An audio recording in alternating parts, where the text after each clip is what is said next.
आर्य समझ तो गया था कि माँ कुछ जरूरी बात करना चाहती हैं, लेकिन वो यह अंदाजा नहीं लगा पाया कि बात कहाँ तक जाएगी। जब वह माँ के कमरे में पहुंचा तो देखा कि माँ मंदिर के सामने बैठी हैं, हाथ जोड़कर प्रार्थना कर रही हैं और उनकी आंखों में नमी थी। आर्य ने धीरे से आवाज दी, माँ आपने बुलाया?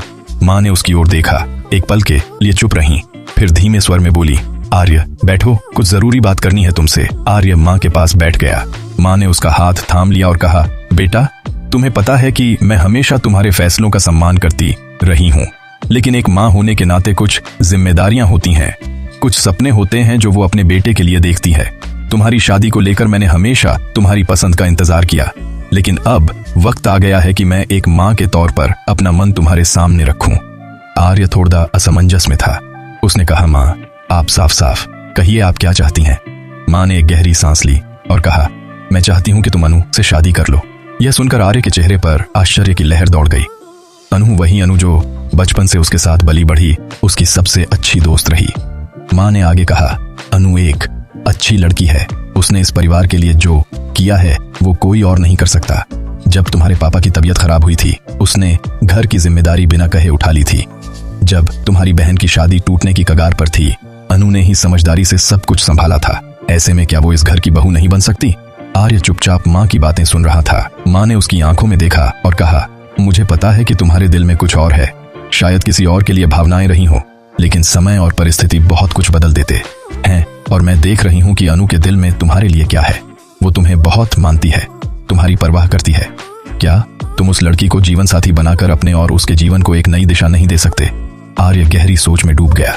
माँ की बातें उसके दिल को छू गई थीं। उसे अनु की याद आने लगी, कैसे वह हर वक्त उसके साथ खड़ी रहती थी, कैसे उसके हर दुख सुख में सहभागी बनती थी। लेकिन आर्य को यह निर्णय लेना आसान नहीं था। माँ ने फिर कहा, मैं तुम पर जोर नहीं डाल रही, लेकिन एक बार दिल से सोचो, अगर तुम्हें लगे कि अनु तुम्हारे जीवन में एक सही साथी बन सकती है तो मैं सबसे ज्यादा खुश होंगी। आर्य ने माँ की बातों का कोई उत्तर नहीं दिया, बस धीरे से उनका हाथ थाम लिया और वहां से उठकर अपने कमरे की ओर चल दिया। कमरे में जाकर आर्य ने अपनी पुरानी यादों के पन्ने पलटना शुरू किया। अनु के साथ बिताए हर लम्हे को याद किया। स्कूल के दिनों से लेकर कॉलेज तक हर त्योहार, हर छोटी बड़ी बातों में अनु की उपस्थिति जैसे उसकी जिंदगी का हिस्सा रही हो। अनु कभी उसकी भावनाओं का मजाक नहीं उड़ाती थी, हमेशा गंभीरता से समझती और उसका साथ देती थी। दूसरी ओर अनु अपने कमरे में बैठी थी, उसका मन बेचैन था।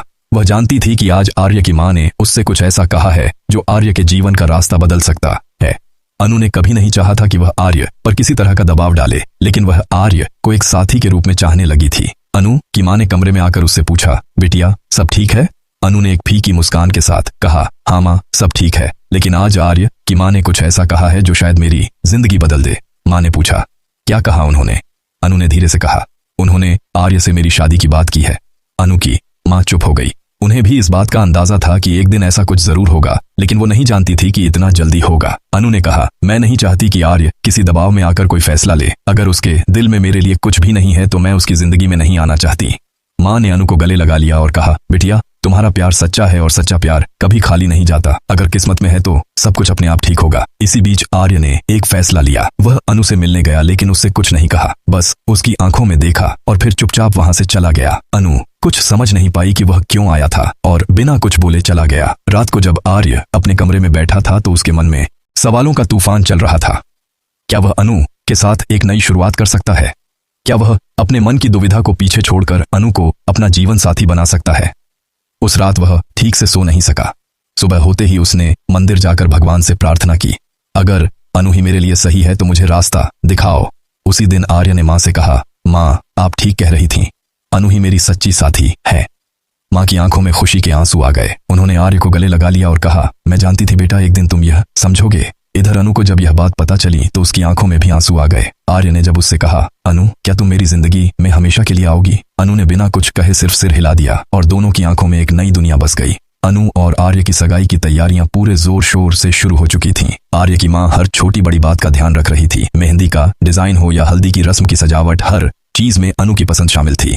अनु को यह देखकर आश्चर्य हो रहा था कि वह परिवार का हिस्सा पहले से ही थी, लेकिन अब उसे वह आधिकारिक रूप मिल रहा था। इसी बीच कहानी में एक नया मोड़ आया जब आर्य के पुराने दोस्त राघव की वापसी हुई। राघव और अनु कभी अच्छे दोस्त हुआ करते थे, लेकिन अब राघव को देखकर अनु की आंखों में एक अजीब सी बेचैनी उभर आई। आर्य ने इस परिवर्तन को नोटिस किया, लेकिन उसने अनु से कुछ नहीं कहा। राघव ने जब अनु से अकेले में बात की तो वह बोला, तुम सच में आर्य से शादी कर रही हो?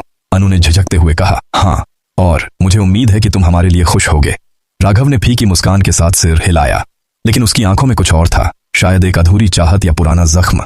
इस बातचीत के बाद अनु का मन बेचैन रहने लगा। वह खुद से सवाल करने लगी, क्या वह सच में आर्य से प्यार करती है या सिर्फ परिस्थितियों के कारण यह रिश्ता स्वीकार कर रही है। लेकिन जब भी वह आर्य को देखती, उसके मन का हर संदेह मिट जाता।